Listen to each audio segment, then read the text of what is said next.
Vin dice il vin contada chi il vin lo fa, lo produce, lo migliora, lo studia, lo propaganda, lo commercia. Vendema che va, vendema che viene. In qua domandiamo al signor Nicola Dalmaso dei Cantine Dalmaso come esendà a vendema sto anno. Buondì, signor Dalmaso, come esendada vendema sto anno? Buongiorno a tutti, sono Nicola Dalmaso, titolare delle Cantine Dalmaso. E oggi volevo raccontarvi di come è andata questa vendemmia 2025.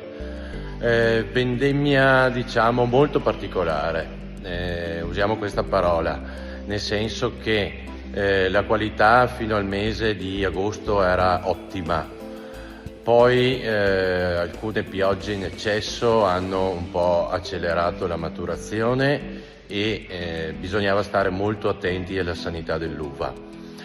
Siamo riusciti comunque a portare a buona maturazione sia le uve rosse sui colli iberici che le uve bianche nella zona del Gambellara e nella zona del Monti Lessini Durello.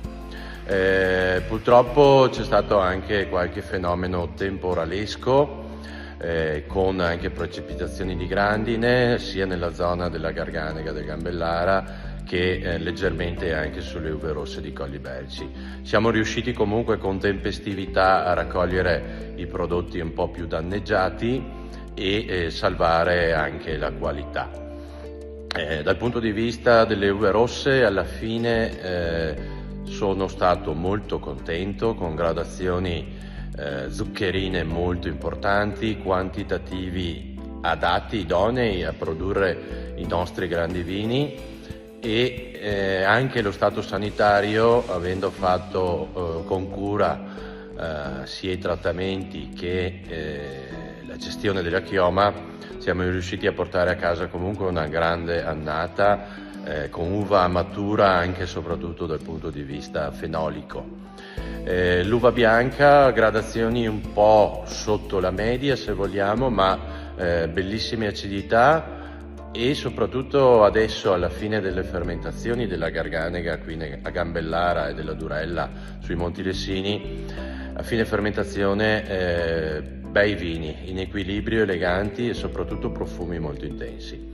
Quindi una vendemmia difficile se vogliamo per noi, ma